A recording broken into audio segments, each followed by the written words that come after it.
My name is Dr. Dianne Mani. I am a mom, wife, clinical psychologist, and coach to the modern mama. My passion is to help modern moms step into their true potential and reinvent themselves so they can live a life they absolutely love. I truly believe that every mom's journey is unique, and I want to inspire moms to own their journey and know it's possible to thrive. Together, I want us to reinvent motherhood. So this is why I'm so excited to bring you this series. Each week, I will spotlight a new mom who I believe embodies the reinvented mom. These women's motherhood journeys are all beautifully different, and they all agreed to share their insights and best advice with all of you to own your own too. So sit back, listen, watch, and enjoy. My name is Dr.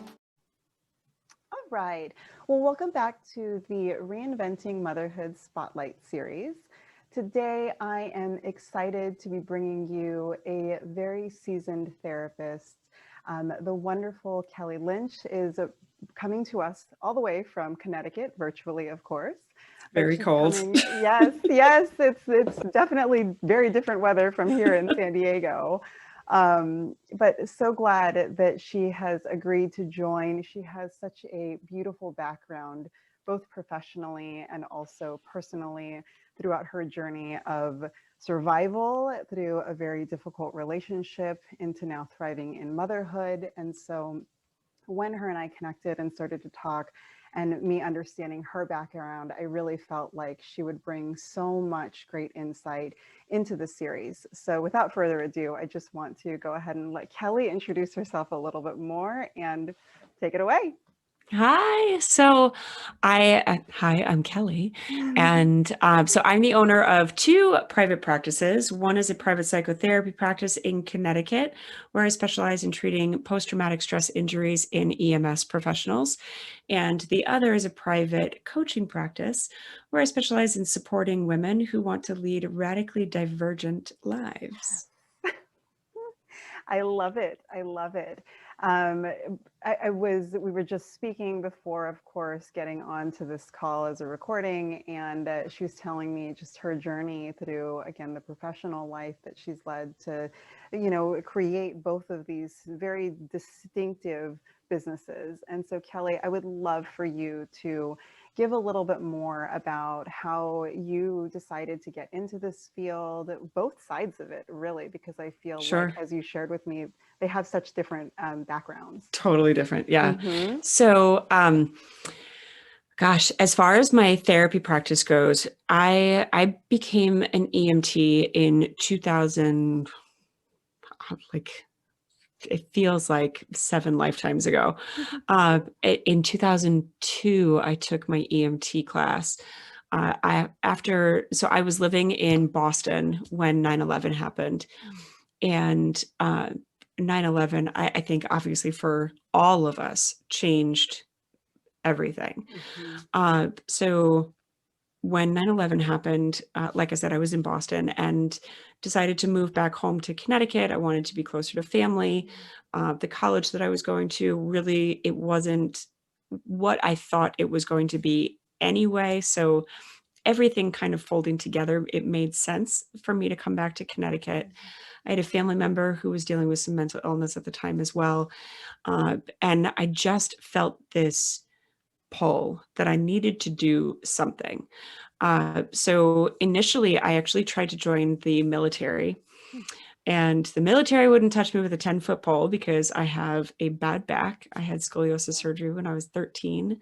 And so I have a full spinal fusion and 2 rods. Wow. And because the military wouldn't take me, they had said that I wouldn't ever make it through boot camp with a back like mine. And I said, okay, fine. Well, I'm going to do something anyway. Mm-hmm. I'll show you. Yes. Yes.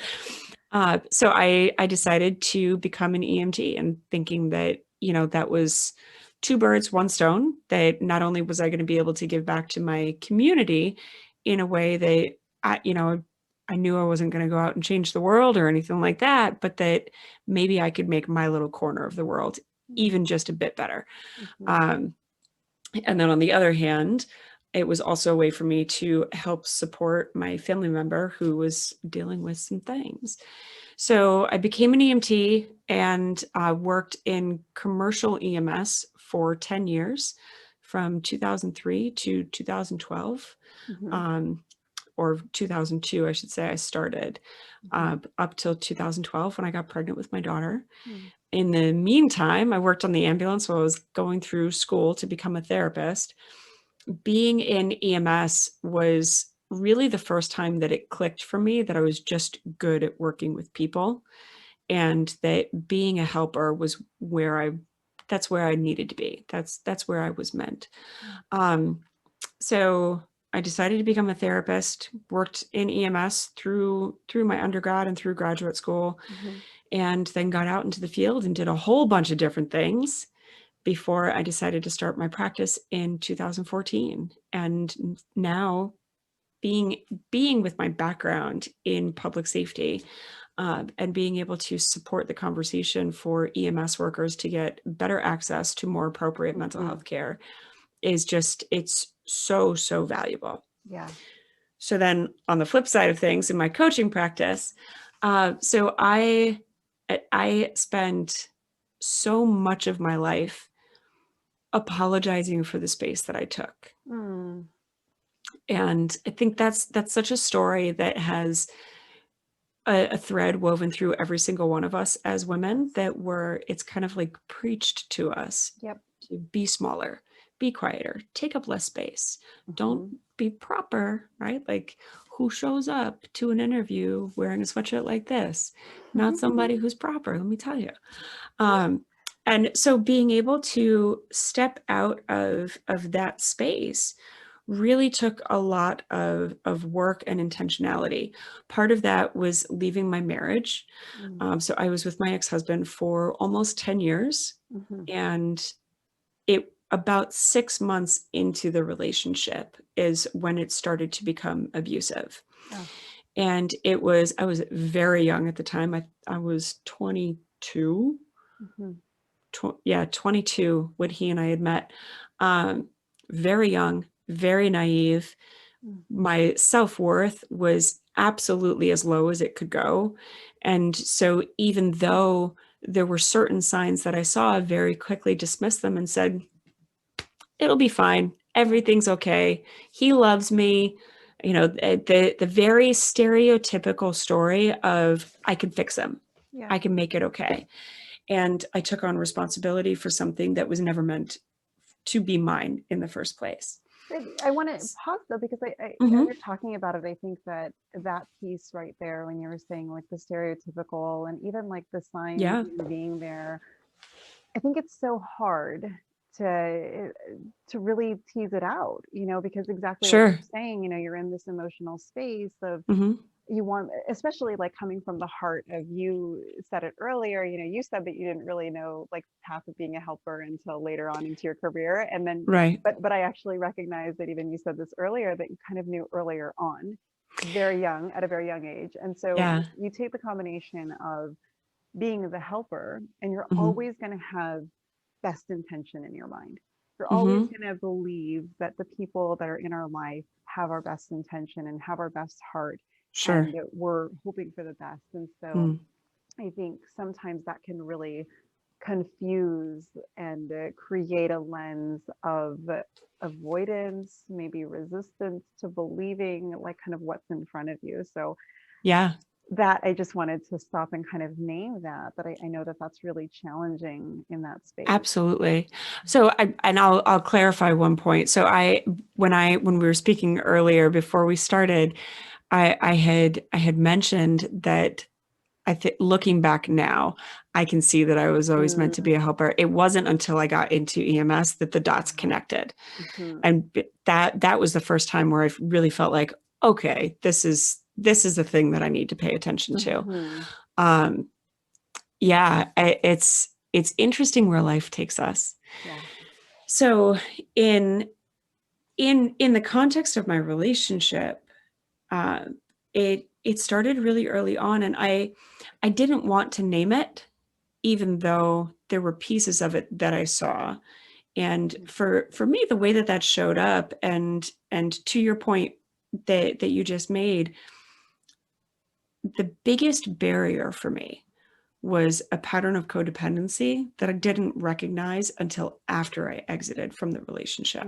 That's what got me there in the first place and then kept me there, because there was like all of my self-worth stuff that I came into that relationship with was absolutely a result of being raised under the idea of I have to perform in order to gain approval and love. And it just doesn't work that way. Right? Like that's not ever successful. Yeah. So over the course of the relationship, it started out with a little, it was a real, like it took years for it to really rev up to the point where it was some serious, serious concerns for my mental health and then safety. The real first step of the abuse was slow and subtle gaslighting. I told you this, why can't you remember? You have such a bad memory. Or you did this, you're such an idiot. Yeah. Or you're so ridiculous. Why do you always embarrass me? All of these digs that, in a singular event may be very easy to dismiss, but over and over and over and over again, eventually any of us, if you hear something often enough, eventually we're going to decide, okay, well, it must be true. Right. I Right? mean, so just to name and like define the gaslighting, the Sure. gaslighting really being where someone is really making you feel like you are constantly doing something wrong. There's something, the way that you're telling yourself whatever story is not Yeah. correct. And they know it. It's a form of manipulation, Mhm. and it's a way of gaining control. And like you said, what unfortunately happens is that, especially unfortunately with women, again, we go back to, we're told not to question things. You just Yep. kind of go along with it, just keep going forward. And so the gaslighting is there, and we Right. have no idea. We just, again, think it's kind of the norm. And then it becomes our internal dialogue, and it is the story that we continue to tell ourselves. And so Yeah. that's what you were naming. Yep, absolutely. And it morphs and evolves into this whole other kind of animal over time. So it started with that and then escalated into financial abuse. I wasn't allowed to have access to our checkbook. I never had access to the bank accounts. I didn't know how much money we had. And then this was before and after we had gotten married. That then escalated into a pattern of isolating me. I lost many friendships over the course of this relationship. It really caused significant harm to my relationships with my family members, especially my parents, who now I'm incredibly close with. Like my dad is my buddy. That's great.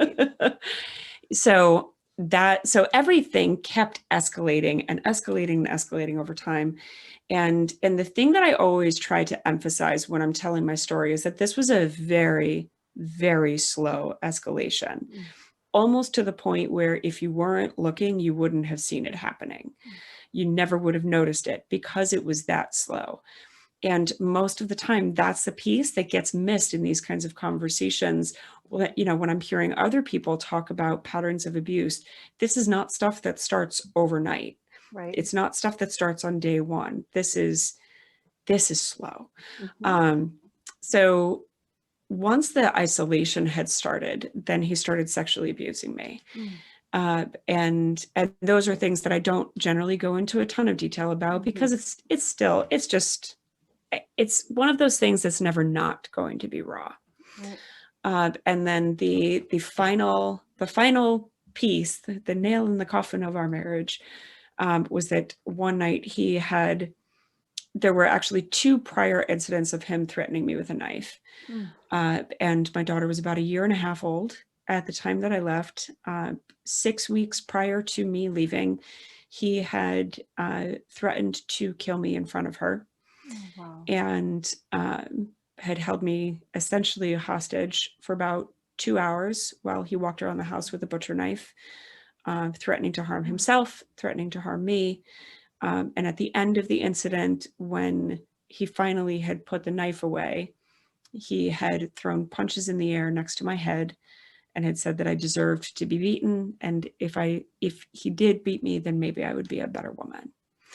So I disclosed the abuse to my parents, and they helped me plan. The way that I ended up leaving was actually not what we had planned at all. It just was the by chance, oh my God, now is my moment. Mm-hmm. And so one of my older sisters had ended up coming to get me and my daughter. And while he was at work one night, and we took off with the kid under one arm and a suitcase and a garbage bag of toys in the other arm. And off I went. And then the divorce took about 6 months. And ever since then, life has gotten exponentially better. Gosh, just incredibly scary. And it Mm-hmm. just, I don't even know like where to begin with all of that, you know, because with what you were saying, I think it's so tough because like you said, the slow progression is occurring, and you're in this space of being mentally manipulated, emotionally manipulated. So you're not clear on exactly what's going on. And Mm-hmm. yet this abuse is going on and escalating and escalating and escalating to the point where finally it's threatening your life Mm-hmm. in a very direct way, threatening your daughter's life in a very direct way. I'm curious for you, you know, even though it was a slow escalation for you, what was going on for you emotionally during that time? Because I feel like those are the like you said, it's the small little shifts though that we can maybe start to notice in these abusive relationships that it's always in hindsight though, right? It's Absolutely. in hindsight. But I'm curious for you because I think that those are the things, like even when I'm talking to women that Mm-hmm. that have or are experiencing these things, these are the things that I'm kind of picking from whenever they're telling the story, so that it doesn't continue to escalate. So for you, what were those small little shifts or things that you noticed for yourself that were happening that may have given you those indications along the way? In his behavior pattern or in mine? In yours, in your, Okay. yeah, your own experience with it. So in like I came into the relationship feeling, you know, again, my self-worth was very low, and I felt and remember having actually this narrative in my mind of, I want so badly to be a wife. I want that story of this is my little family, and I have to take what I can get. And he was the first man who offered that in a tangible way. And so I said yes, and off we went. That was, looking back, like you said, everything is 2020. Yeah. But looking back now, that was a huge, huge identifying mark of really needing to take the time to examine, well, why am I walking into something? And is it something that I'm walking into because I think I have to? Or is something that I'm walking into because I'm walking in not only eyes wide open, but actively choosing to be mindfully present and engaged in this for reasons that I feel really proud of and good about. And there's such a distinction between the two, right? Absolutely. And the stories behind them, and this is what I work on with my coaching clients at this point. The stories that drive both mindsets are wildly different, with completely different language and subsets of beliefs. So now, looking back, you know, I would say, even when I was pregnant with my daughter, the sexual abuse was happening at that point, and I was so grateful to be pregnant because I was gaining weight, and he wouldn't touch me if I was in a larger body. So I felt safer in a bigger body. And then after I had my daughter, he made a lot of comments about how I had let myself go and I wasn't bouncing back, and that I was lucky he loved me because I had let myself go so far that no other man ever would. Like I fall over the words even now a bit because it's still so painful and hard to say out loud that like we would ever, any of us would ever put ourselves in a position to be allowed to be spoken to that way. And I remember one time I was standing in the nursery changing my daughter's diaper, and he had made that comment to me about that nobody else would ever love me because I had let my body go too far. And I remember thinking to myself, you know what, he's right. It's true. And the narrative becomes so ingrained.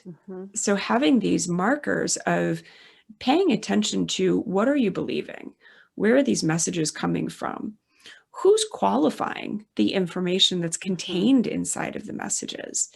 And is that somebody that you are willing to give that qualification to? Right? Whether they've got letters behind their name or not. And we don't ask enough questions or challenge enough people about those kinds of things. Let alone ourselves. So what you're talking about is something that I talk to my clients about constantly. You know, we, especially women, we're in this crazy space of comparison, and there's so many different messages about what we're supposed to be like, how we're supposed to be in motherhood, all of those things. Right. And so exactly what you just talked about is it becomes like the largest conversation around me questioning that. Sure. How, you know, how credible is the source that is in your brain right now? And what I always work on with my clients too is trying to separate whose voice is that? Right. Is it your voice or is it someone else's? And if it's someone else's, talk to me about that person. And then the more we get deeper into it, the less credible that person becomes. Right. But then the hard part that you're describing is learning to uncouple, though, their voice from you. It has become your own. And without questioning it, it continues to be your own if you don't work to challenge it and make a choice that that is not the way that I want to live. That is not right. I do not feel good. Like my body is reacting. My mind is telling me something crazy. But my body is reacting and it's telling me this is not right. And if we're not intentional about checking in with those things, I think that that becomes the biggest struggle and what keeps a lot of women kind of in that space, especially in abusive relationships. Sure. And especially when you walk into an abusive relationship or what turns into an abusive relationship with an already low sense of self-worth, because the foundation for those stories has already been laid. Right. Like I said earlier, I grew up in a home where my childhood revolved around if you perform, that's how you gain approval and worth and love from the people who are pivotal in your life at that point. And I carried that story with me for, God, probably right up until I got divorced. And it was about a year after I got divorced that I looked around and said, what am I doing? I'm so happy that I'm no longer in this horrendous, awful relationship. Like I was, after I had my daughter, I was so profoundly depressed, not only with postpartum issues, but then that's when everything really started to just hit me of how it all kind of wove together over the course of the relationship. It all just happened at once. So I was dangerously depressed after I had my daughter, had asked several times, please don't leave me alone with her because I don't think I can trust myself. I went back to work way too soon. And we don't talk about how all of this just stacks and stacks and stacks. So about a year after I had left, I looked around and I said, why am I doing this to myself? Why am I perpetuating a story that somebody else wrote on my behalf? I need to write my own story. And that's where my coaching practice, the Unapology Project, really was birthed out of that. If I'm going to help other women walk this path, I need to walk it first, of no longer apologizing for being the square peg that somebody's trying to shove through a round hole. and I'm just going to go take up whatever space I feel like taking Yeah. up. I love that. It's funny that you mentioned the taking up space, because it has been so much on my mind, and I ended up writing about it a couple days ago in a very short blog. It by no Yes. means went in depth enough, because there's so many layers and complexities, Tons. like as you're talking about right now. Yep. But just this idea, I don't know how many times I speak with women with my clients where that is my encouragement constantly. Like, you have permission, speak your mind, you can take up space, you're allowed. And it's this it's this weird freedom that all of a sudden occurs as we're talking about it. And it's like the first time they're ever hearing this, which is it's unsettling, because a lot of these women are, middle-aged, if not Sure. older, and they're saying, I never really knew that I had the permission to speak up. And of course, like, again, going through their stories and going through all of what they've been brought up with, Right. they just never questioned it. They just kind of went along with the flow. And so the idea of taking up space becomes equally as anxiety provoking for them. And we have to work through that encouragement, Yes. and I think that that's what you're talking about with, your practice with the coaching practice. I think I'd love to hear a little bit more about that in the a way of, how do you start leading them down that path? Because I think that is the piece that I always hear from clients is, oh my gosh, okay, now I'm here.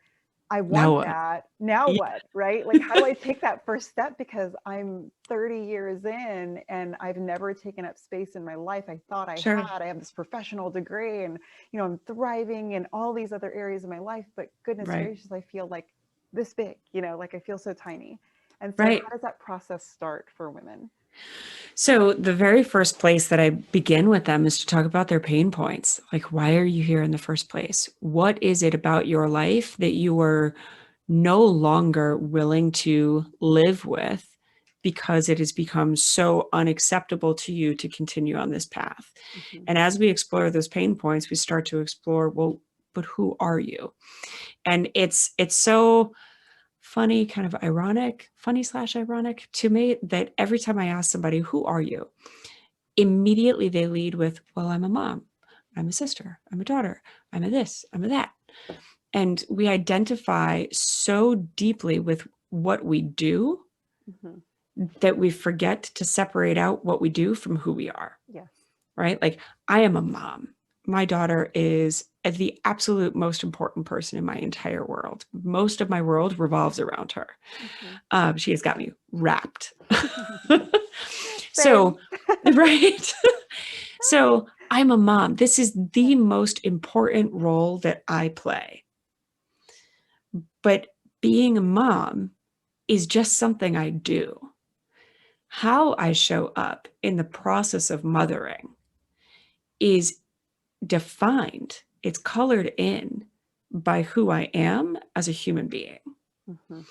And who I am is my strengths and weaknesses, my flaws, my hopes and dreams, my wants and desires, the boxes that I create for myself that I want to check as I move along through the rest of my life, the boxes I've already checked, my morals, my values, my beliefs. We don't talk about this stuff often enough because we get so wrapped up into, oh, but I'm this thing for this other person. Right. Right. I mean, just to carry on with the theme of what we've been talking about, I think part of it becomes an unfortunate thing where people don't question it because they're still carrying their old beliefs, their old values, their old what you're supposed to be, and not questioning that. So it's like I think a lot of times what I find is that they think that they've done that work, but really someone else has done it for them. And, it's not to knock families. I don't think that every single person we're talking about here has come from like a terrible background. Of course. But it is that influence of all of the culmination of all things, whether it's family, whether it's society, whether it's your church group or your spiritual group, your friend group. And it's the not questioning part.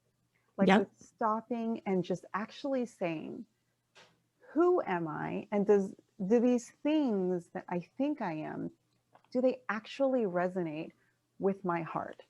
Like, do Right. they actually resonate with who I actually want to show up as in my family, with my kids, with my partner, with, work, with whatever it is? And like I said, I think that carrying with our theme, a lot of it is just like borrowed from all these other places without being Yeah, questioned and just absolutely. automatic. And so Well, that piece is so important, I think. definitely. I agree. And I say to most of my clients, your core beliefs about the world and who you think you are, the first place they come from is our parents, Hmm. right, wrong, or indifferent. Because how else would you know, Right. right? How else would you start? But then we have to be taught somewhere along the way, like you're saying, to question that and challenge it and say, okay, let me unpack this and decide out of these things, what do I want to keep, if anything? Hmm. What do I want to get rid of? And out of the parts that I want to get rid of, well, now all of a sudden I've got some really exciting space that's just been cleared. Yeah. How do I want to fill that space in? So the other thing that I think is important to touch on in this, so there's roles and identity, but there's also labels. Hmm. And one of the things that I see most of my female clients in particular struggling with is this idea of labels. And I always say to people, labels are the ways that the world describes you. And you have the opportunity, which I think is amazing, to decide whether or not you agree. Hmm. And you don't have to agree with every single label. I joke around with people that I have a label of being probably the world's most stubborn human being. I just don't tell me I can't do something because I'm going to show you how much I can, right? Hmm. Like it's Yeah. that kind of idea. Yeah. But I allow the world to label me as stubborn because I'm very proud to have that as part of my identity. I believe that that's why I've recovered in the way that I have Hmm. from this very abusive relationship and then figured out how to thrive afterwards. Yeah. So stubbornness is not a bad thing as Right. long as we harness it, right? So it shows up in my identity and in my labels.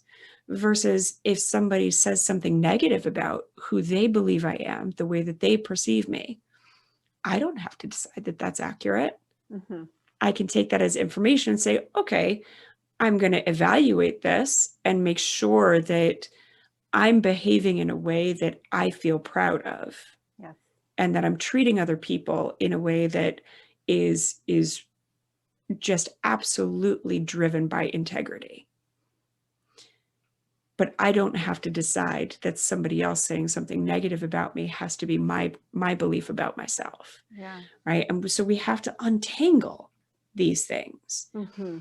And if we don't untangle them, then all we're going to continue to do is perpetuate a story that somebody else wrote on our behalf. Hmm. And continue to live that on, like you're saying. And Exactly. I think the thing that you're naming right now too is just this idea of the the labeling of like the negative versus positive and the Mm-hmm. judgmental aspect of it, Sure. whereas they're just words. I think this is the biggest thing, right? Like with Exactly. labels, with emotions, and I talk about this a lot with my clients, and it's a skill set. I think Mm-hmm. you keep naming like the learning aspect of it, and I think that this is a part that just people in general that I see in my practice or that Yeah. I see for coaching don't realize that it's not something that we just innately know. It's something that we're taught, just like Mm-hmm. anything else that's kind of a skill gap, that we Mm-hmm. go to professionals to kind of, whether it's go to professionals, you read on it, you get to know it a lot more. You're Yep. constantly growing in this way to understand that this is something that is just not something you're aware of and Sure. that you're not supposed to be aware of necessarily. But Right. it's important in terms of your own growth for yourself. But Mm-hmm. it's like pulling away the judgmental aspect of it and just seeing them as words. And that's what you're Right. talking about, is being able to look at them objectively. I always like imagine with my clients, I say, imagine you're literally putting it all out on the desk, like you're Yep. spreading a bunch of cards out on the desk and you've got all these words there. Decide which one you're going to pick up, and then you flip that card and write the definition for it, because that is going to That's it. be the way that you're going to carry on for your life, not anybody else. It's not going to make sense. And Yep. so like I said, I think that that is such a beautiful thing to encourage of everybody to realize that we don't have to be stuck to everybody else's perception and stories Yep. of us, and we get to write that. And I love that that's what your practice is all about too. Thank you. And what a gift that when we figure this out for ourselves, then we get to teach it to our kids, Yes. right? And Yes. it's, you know, when I talk with my daughter about feeling empowered and feeling powerful in her body and being so proud of herself for all of the stuff that she makes. Can I show you something? Yes, of course. Oh my goodness. I got this today. It's a star. Oh, And mom and kiddo are on the back. I And love it. it's constant. Yeah. I have a little Pisces. She is a Pisces through and through. She is such a feeling kid and Mhm. is constantly just trying to sing everybody else's praises. Oh. So I'm trying to give her the language now that she's old enough to understand it Mhm. of, well, while you're busy singing everybody else's praises, don't forget to sing yours too. Absolutely. Right. And how we teach this, like you have sons, how you teach this to Mhm. your sons. The language that we offer to our children, it can be different, Yes. but the ideas remain the same. Mhm. And so how we take our skill sets as women and then pass it on to the next generation, this is how we change the world. That's my hope. My Yeah, whole thing when I thought about reinventing motherhood, this whole concept, all of what you're talking about, very much so aligned with everything that I was working against, what the stereotypes were, what the messages were. And sure. I shared with you when I worked with the postpartum moms in the Hmm. groups, it was the same themes. This is what my family did. This is what I think I'm supposed to do. These are the Yep. expectations, and trying to break through that and having women decide that they can own whatever journey that they want. They can Hmm. define it based on whatever makes sense, but they have to stop to do that work to figure out what it is that they want. And I think that Yeah. that piece doesn't happen often enough. It's like, we're so busy. We're so busy. Well, when am I going to have time to do that? And I'm like, wait a minute, wait a minute. Right. You would be less busy if you stopped to do this work. I Yep. promise you. And when I've gotten my clients to do it, they do come back to me, a couple weeks later, and they're like, would have never expected this. And we laugh about Yeah. it. We laugh about it because the Yeah. Yeah. first two sessions, it's like this, oh, I'm never going to figure this out. Like, this just seems so far away. And as we start to peel things back, it just is so freeing. And Sure. so, I love what you're talking about too with the whole generational change, Hmm. because I think that I'm very appreciative, though, that I know that emotional awareness is something that schools are a lot more in tune with Hmm. now.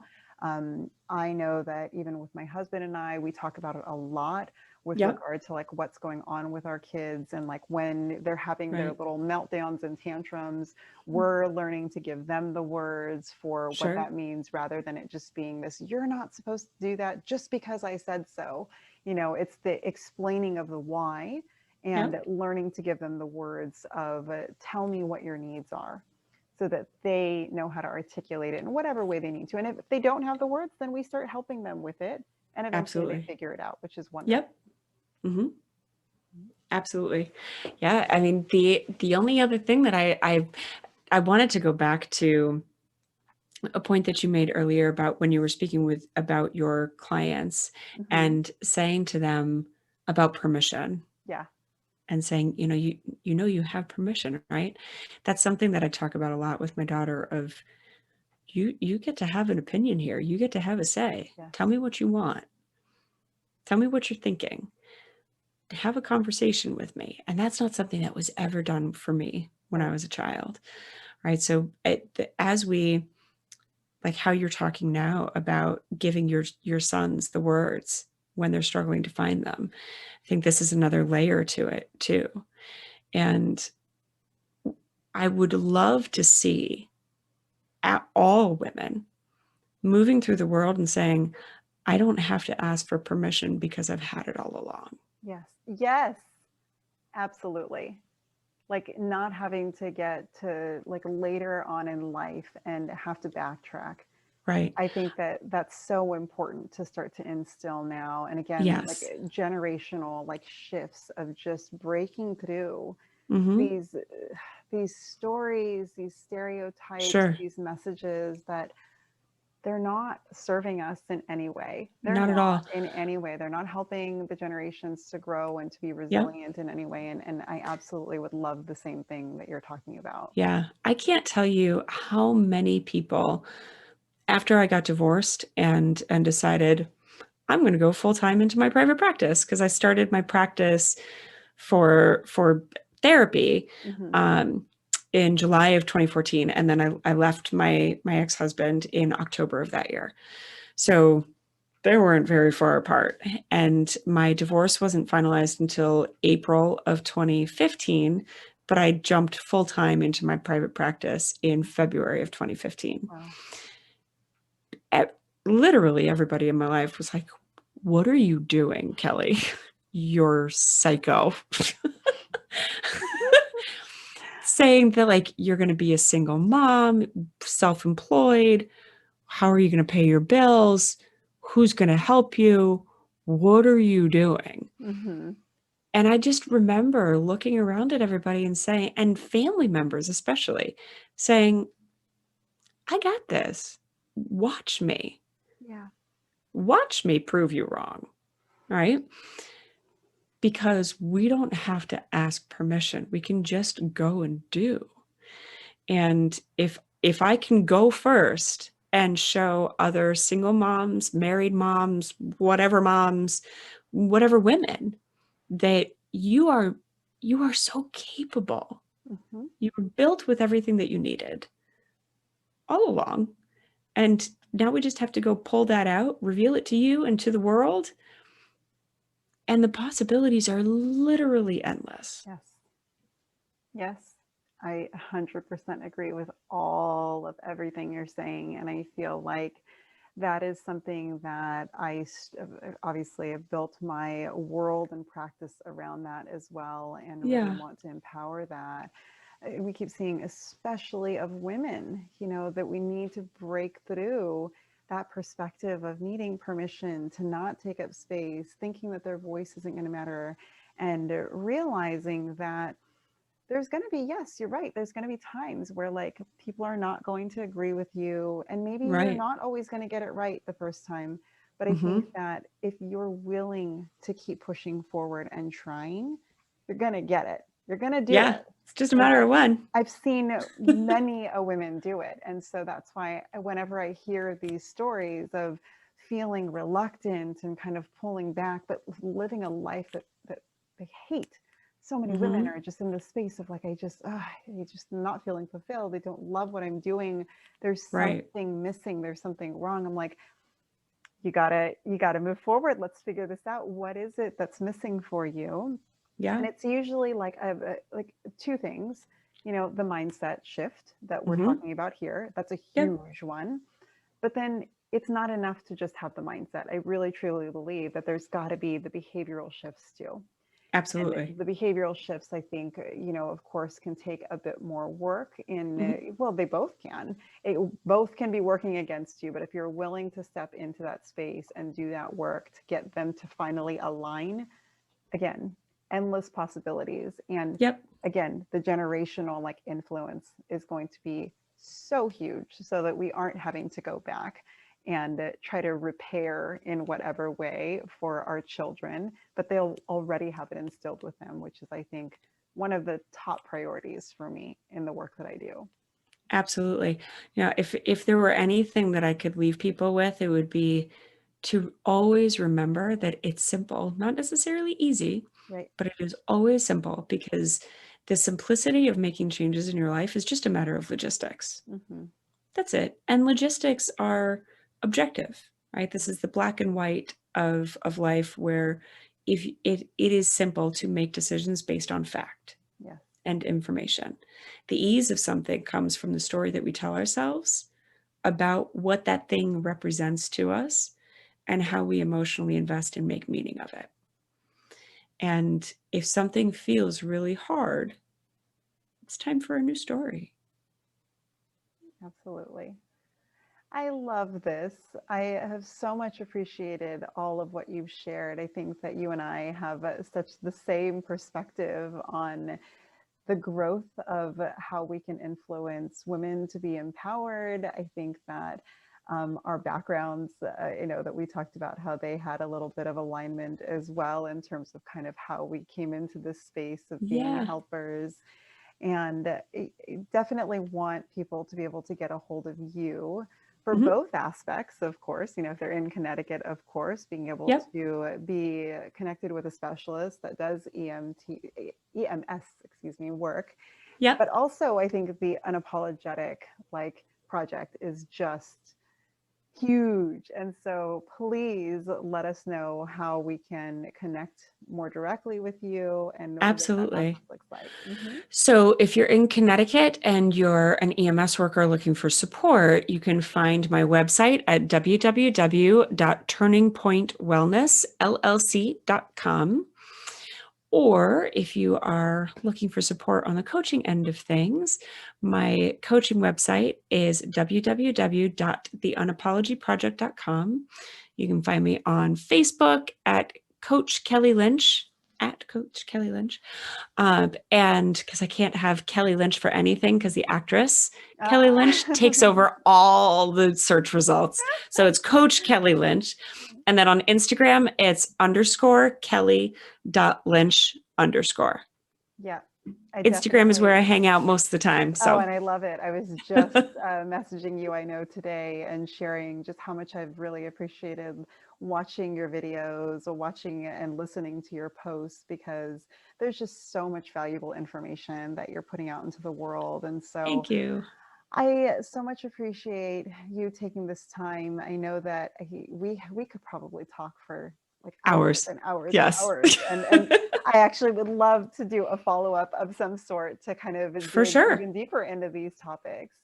But for now, I'm going to just, again, thank you so much for all of the support that you do every single day for the MS workers, as well as, again, even just giving all the knowledge that you give out there on social media, and then just empowering women who's like, we're going to do this and we're going to change the world in such a hugely dynamic way. Yeah, so, we gotta clap for each other, because who else is gonna? Exactly. And I think that the beauty of your story is this coupling of, again, survival and resilience were the two words that came to my mind when I started to get to know you better, because it is just this coupling of the personal experience that you had with really being able to support and show women, look, I've been here, and here is where I am now in this thriving, amazing, fulfilling life. You can do it too. And I think that that is so inspirational. So thank you so much for sharing your story. No problem at all. I'm happy to. Wonderful. Well, thank you again, and we'll connect soon. Definitely. Thank you.